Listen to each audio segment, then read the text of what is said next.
E aí, meu povo, eu sou a Isa Bravíssima, especialista em homens, e hoje eu tô aqui pra poder falar da série Adolescência. A primeira coisa que vocês precisam saber é que contém spoiler, muito spoiler. Adolescência é uma série britânica de 2025, disponível na Netflix. A trama gira em torno de um homicídio brutal de uma menina, a Kate. O principal suspeito é um colega de escola, um menino de 13 anos, o Jamie. Não é uma série focada na investigação criminal. Não está evidente se o Jamie de fato matou a Kate, e o objetivo principal do roteiro é trazer à tona reflexões sobre o mundo em que nós vivemos, onde meninos tão novos odeiam tanto mulheres a ponto de agredi-las e até matá-las. Se você busca respostas entre o céu e o inferno, certo e errado, esse vídeo não é para você.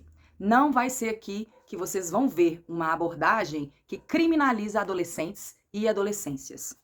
Então, se você veio pelo ódio ao Jamie e para pedir vingança pela Kate, vai se frustrar. Ou pior ainda, se veio para dizer, ah, mas ela mereceu. Eu vou ter que te lembrar que esse é um perfil feminista. Então, povo, entre o céu e o inferno existe a vida. E tá todo mundo errado ali. Aqui, em todo lugar.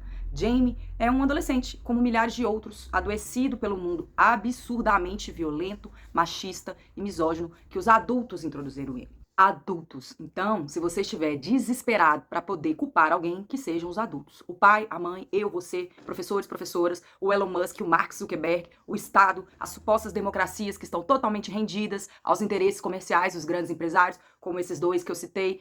O que os adolescentes acessam no mundo cotidiano e também no mundo virtual é invenção nossa, que somos adultas e adultos. Eu vou aqui abordar 6 tópicos na minha análise dessa série. O primeiro deles é: o controle não existe. Se você não é herdeira, não é segredo para ninguém que o mundo do trabalho absorveu completamente a vida de todas nós. Pelo menos da geração 80, 90, que é a minha geração. A mãe do Jamie e da Kate possivelmente são pessoas da minha faixa etária. Eu completo 40 anos esse ano. Assim como as professoras, os policiais envolvidos, os adultos envolvidos ali naquela trama.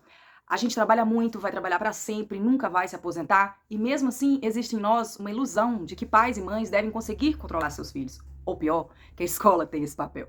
Quando uma coisa grave dessa acontece, o sentimento que se instala é a culpa. O pai e a mãe do Jamie sofreram muito e se cobram muito pensando que poderiam ter feito alguma coisa para poder evitar. Eles sentem que perderam o controle do Jamie. Eles de fato não sabiam o que o adolescente fazia todos os dias, por horas e horas na internet, às vezes até 1 hora da manhã. Daí o sentimento de culpa atormenta essa família. Bom, eu não tenho filhos, eu nunca terei, nunca quis ter. Mas, como educadora de adolescentes, eu afirmo que o controle não existe.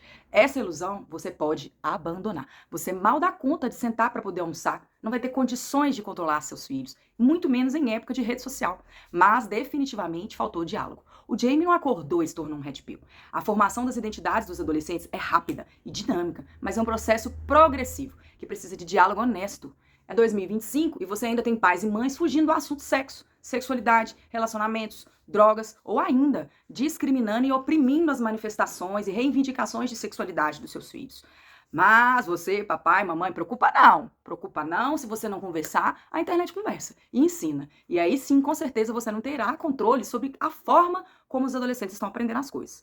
E o Jamie aprendeu com os masculinistas. Movimentos masculinistas. São grupos de homens muito ligados a essa dimensão de jogos, internet, deep web, onde os machos se reúnem para dizer o tanto que as mulheres são horríveis e inferiores, além de incentivar a prática de violência contra elas.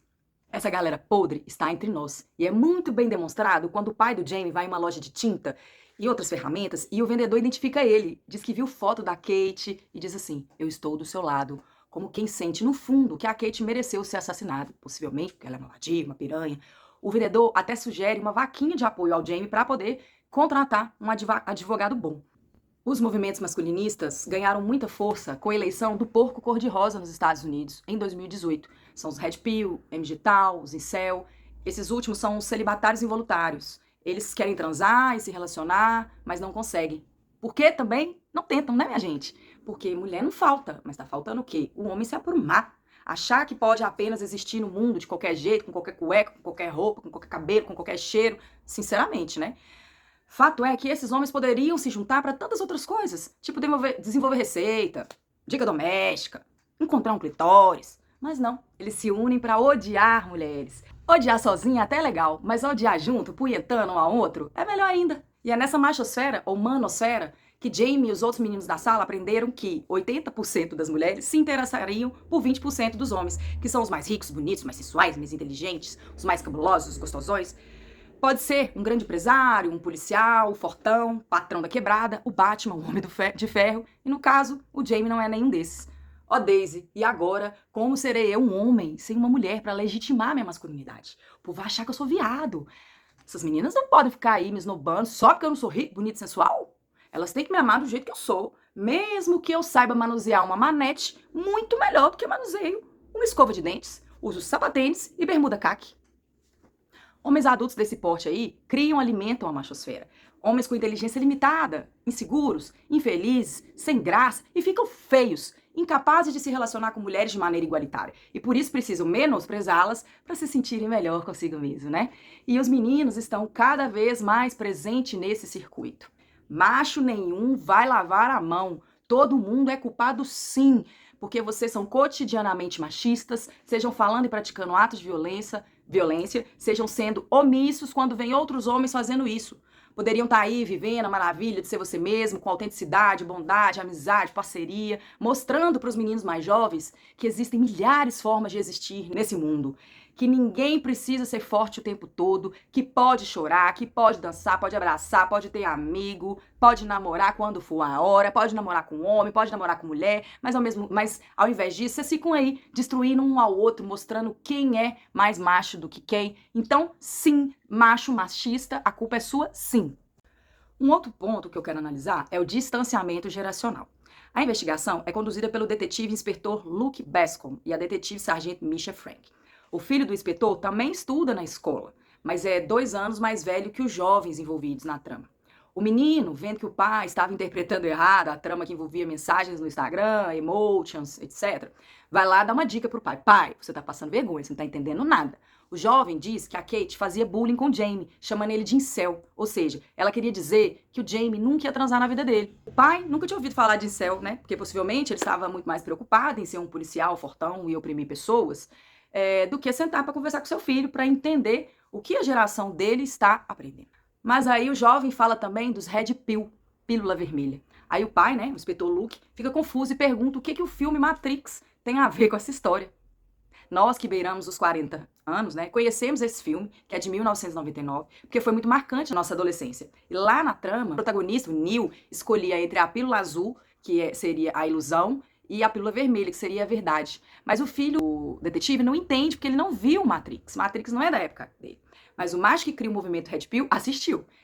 Esse macho que inventou uma suposta verdade sobre as mulheres, esse líder é contemporâneo nosso. É contemporâneo dos homens e mulheres adultas de agora. Os Red Pill são os homens da minha geração.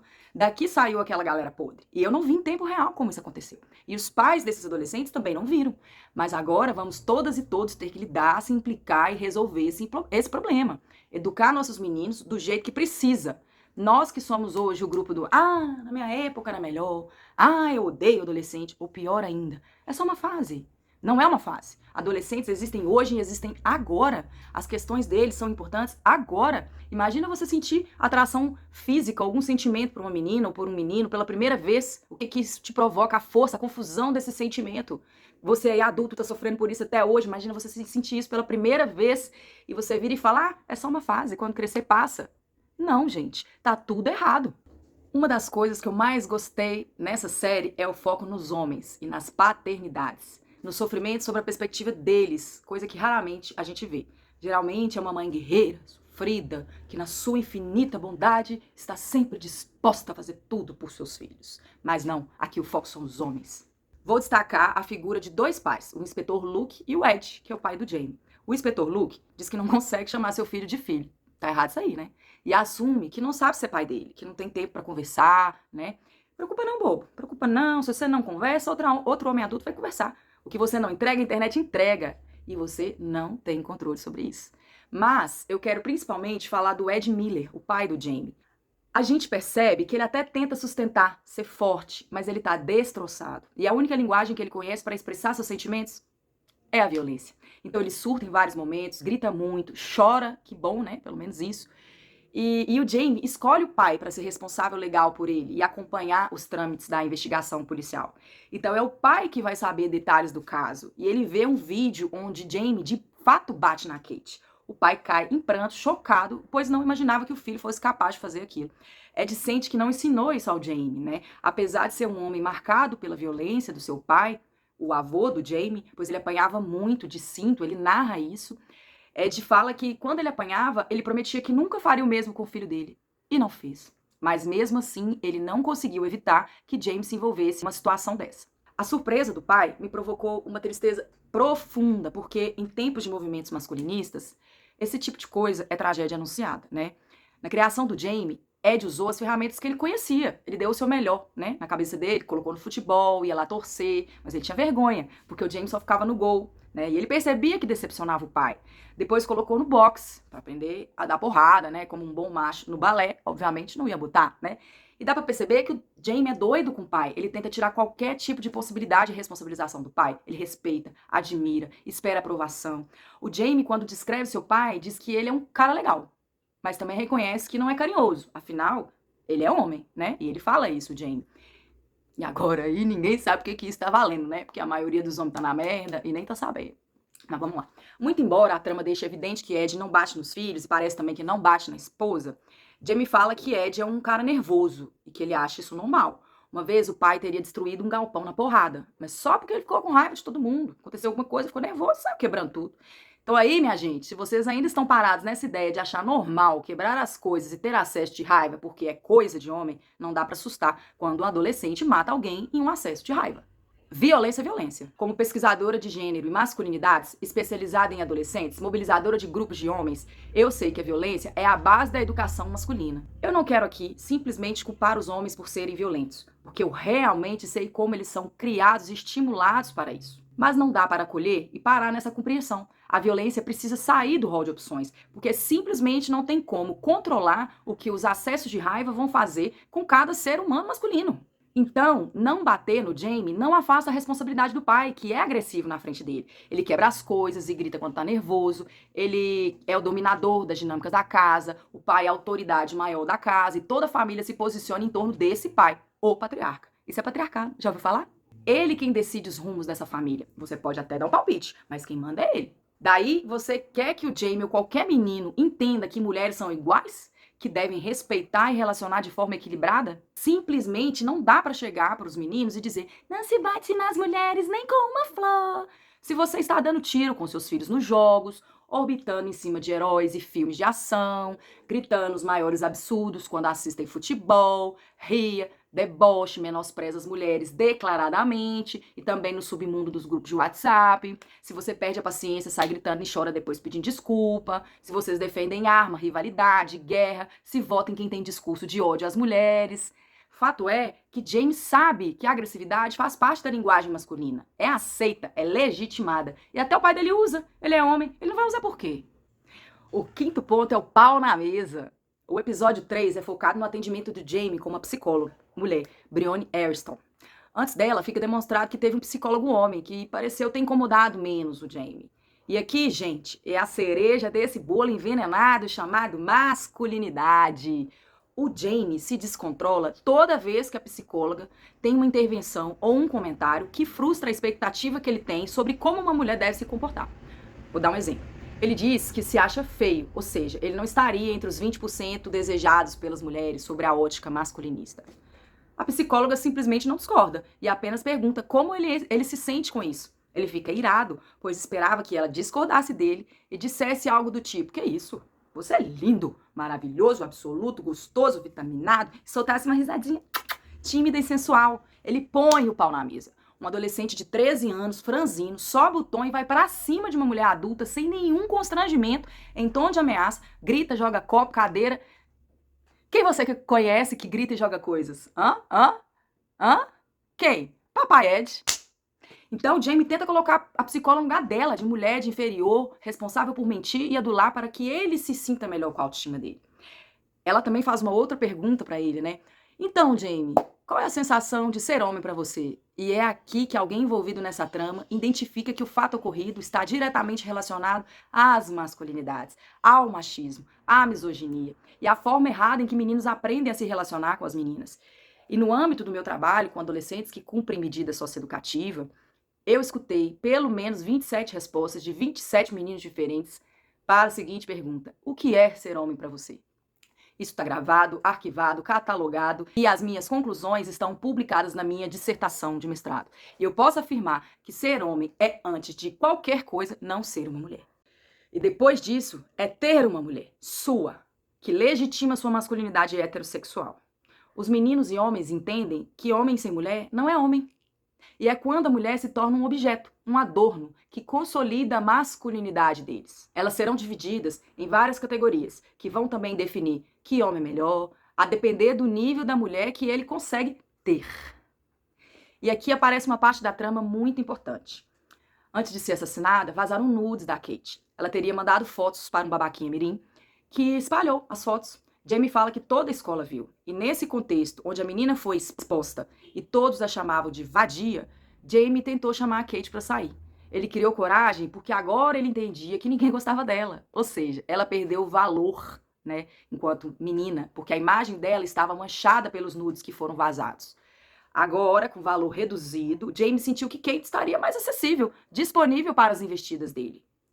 Jamie diz assim: eu sou melhor do que os outros. Porque ele estava disposto a estar com uma menina, mesmo que chamassem ela de vadia. E a Kate responde: eu não estou tão desesperada assim.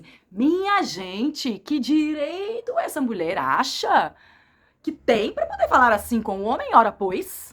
E como que reage um machista juvenil? Bate, agride, mata.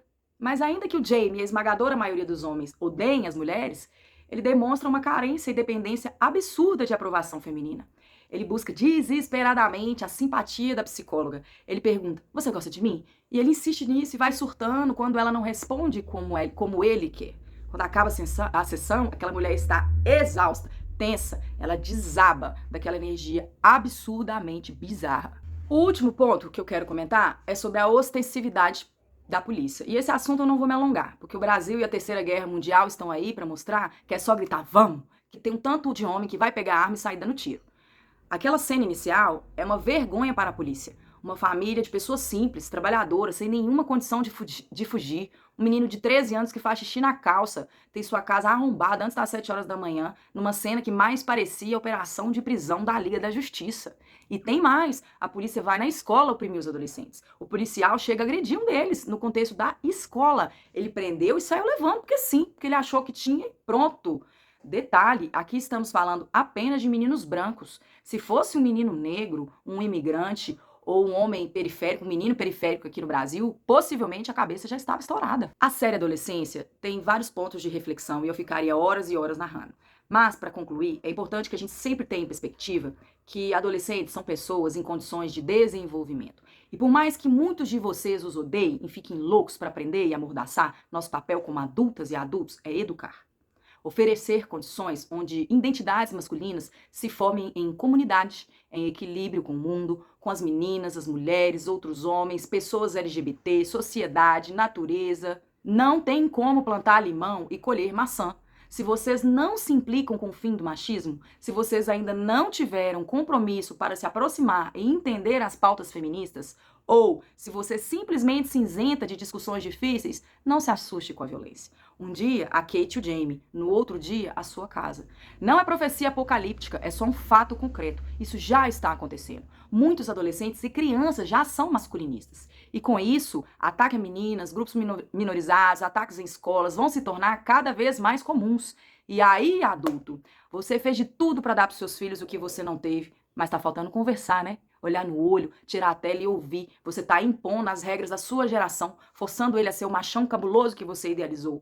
Ou você tá verdadeiramente comprometido em entender o mundo do seu filho, as questões, os desafios que ele enfrenta diariamente. Como que é ser um menino hoje, em 2025, e não em 1985. Eu não sou mãe, eu sou do time das filhas e filhos. Eu advogo pelas juventudes, contra as violências que os adultos praticam contra essa galera. Na dureza desse recado, eu deixo aqui minha lembrança do que é ser adolescente. Você é adulto, pode correr. Adolescente não tem medo de morrer. Você é adulto, pode correr. Adolescente não tem medo de morrer. Mas nós vamos lutar pela vida desses jovens.